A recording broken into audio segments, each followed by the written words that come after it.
皆さんこんにちは。北海道日高地方の養蜂場からです。いつもご視聴いただきありがとうございます。今回はなぜ当養蜂場にはミツバチヘギイタダニがいないのかというテーマでお話しします。どうぞ最後までゆっくりとお楽しみください。そもそもミツバチヘギイタダニというのはミツバチの外部寄生虫です。メスの星ダニは小豆色をした横に長い楕円形の形をしていて、その大きさは体長 1.1mm、幅 1.7mm 前後です。オスダニの体は円形で体長は 0.8mm ほどです。とても小さな生き物ですが、どうして注目するのかというと、今このダニがミツバチに壊滅的な打撃を与えているからです。ただ小さいとは言っても西洋ミツバチの働き蜂の大きさが 12mm から 13mm ですから、宿主の大きさと比べるとミツバチヘギイタダニは随分と大きな寄生虫ではあります。ミツバチヘギイタダニはミツバチの体表に取り付いてその体液を吸い弱らせます。ただミツバチの成虫の体表で見られるのはメスの星ダニのみです。というのもミツバチヘギイタダニの生活史は今から述べるようなものになっているからです。まずミツバチの体表に取り付いていた成熟したメスダニは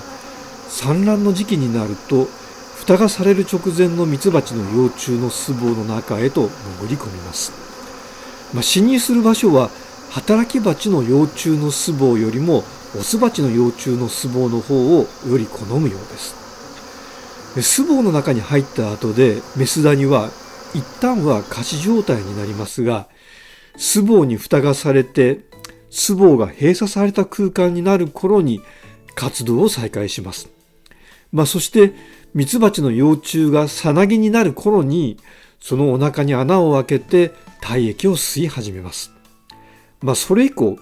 およそ30時間間隔でメスダニは合計で5個から6個の卵を産みつけます。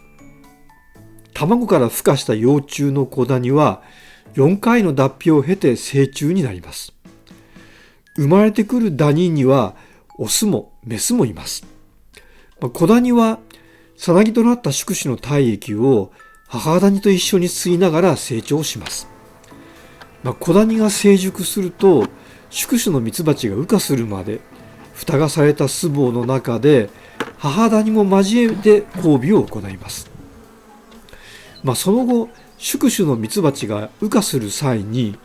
その体表に取り付く形で母ダニや成熟したメスの子ダニも出房して、今度は巣房の外で寄生生活を始めます。その一方で交尾を終えたオスダニやミツバチが羽化するまでに成熟できなかったメスの子ダニは巣房の外に出ることなく死亡してしまいます。産卵経験がある母ダニは出房後4日から5日後に再びミツバチの巣房に入っていって産卵を始めます。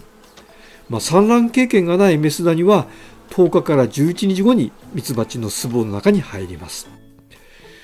ミツバチヘギイタダニの夏場の寿命は2ヶ月と考えられていて、その間何度も産卵を行います。ミツバチヘギイタダニに対して何の対策も取らなければ爆発的に増加し、ミツバチのコロニーを全滅させます。こうした本当に恐ろしいミツバチヘギイタダニの被害が近年国の内外で非常に深刻なものになっていて、養蜂経営に壊滅的な打撃を与えているということは昨年の動画でもお伝えしたところです。またこのチャンネルでは当養蜂場におけるミツバチヘギイタダニとの戦いを2年前から紹介してきました。2年前には夏から秋にかけて蜂群数が激減して、ただでさえ小規模な当養蜂場が越冬する直前には全滅寸前にまで追い込まれました。しかしなんとか生き残った群がその年の冬を越すことができ、またその後春から夏にかけて勢いを盛り返して東洋北条はかろうじて全滅を免れたのでした。ミツバチヘギタダニの災いを乗り越えた軍にどのような特徴があるのかという点については昨年の動画ですでにお伝えしたところです。端的に言ってサバイバル軍のハチたちはグルーミングが得意なようです。上手な水黒いで体表についたダニを払い落としているのではないかという仮説を提案させていただきました。昨年の秋にはミツバチのお腹の写真を数十枚撮影してダニがいないか調べてみました。幸いにもその時ダニは見つかりませんでした。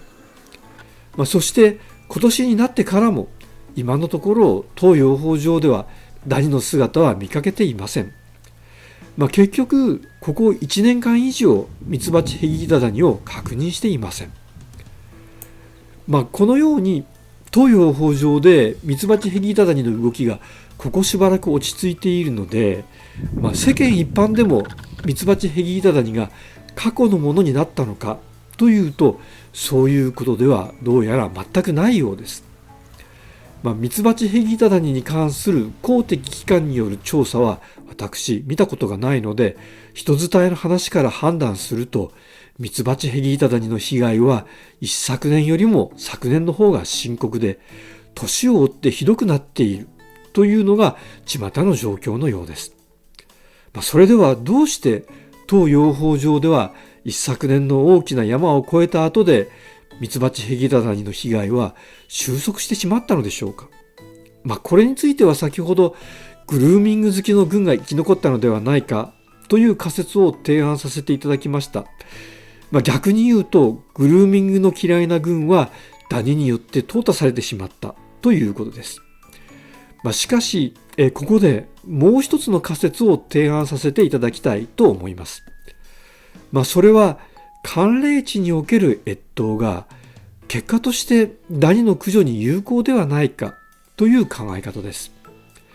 先ほど申し上げたようにミツバチヘギギタダニは蓋がされた巣房の中で繁殖します。ですからミツバチが産卵と育児を行っているとミツバチヘギギタダニも並行して増えていきます。ところが近年地球温暖化の下で冬期間でもミツバチの産卵育児が途切れない地域が地理的に広がっているようです。つまり冬でもダニが増えやすくなっているわけです。しかしさすがに北海道では冬には低温のためにミツバチの産卵育児が完全にストップしてしまう期間が存在します。そのためダニの繁殖が行われない時期が存在します。その間ダニは仮に巣箱の中にいるとしてもミツバチの成虫の体表に取り付いているしか居場所はありません。ダニが繁殖する温床である蓋のついた巣房は存在せず、このことが越冬明けの時点まで続きます。こういう状態だと越冬明け直後に市販のダニ駆除剤を巣箱の中に入れるとよく効いているように見えます。蓋がついた巣房の中にいるダニに対しては蓋がシールドとなってダニ駆除剤は全く効きませんが、巣房の外にいるダニに対しては市販のダニ駆除剤は未だに効き目があるように思います。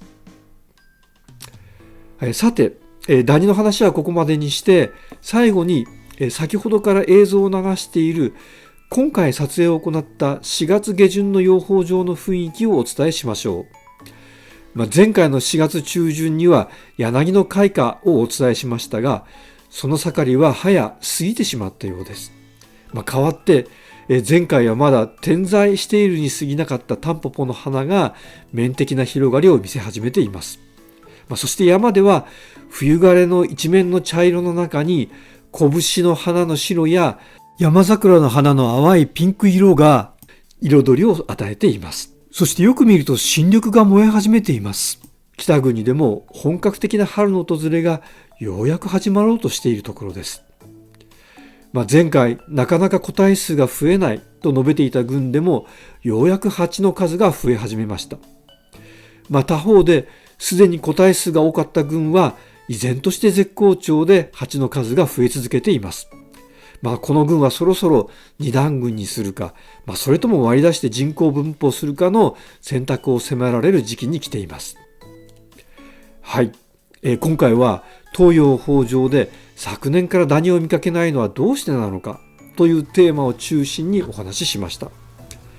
昨年お伝えしたグルーミング仮説に続いて、今回新たにカンチエット仮説とでも言うべきものを提案させていただきました。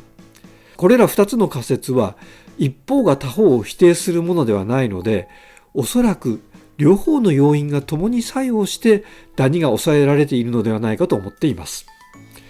しかし今後またダニがぶり返してくる可能性は十分にあるでしょうから、油断しないで注意を怠らないでいこうと思っているところです。今回はこの辺で失礼させていただきます。いかがでしたでしょうか。なお登録高評価で応援していただけると大変に励みになりますので、よろしかったらお願いいたします。最後までご視聴いただきありがとうございました。それでは次回またお会いする時までごきげんよう。さようなら。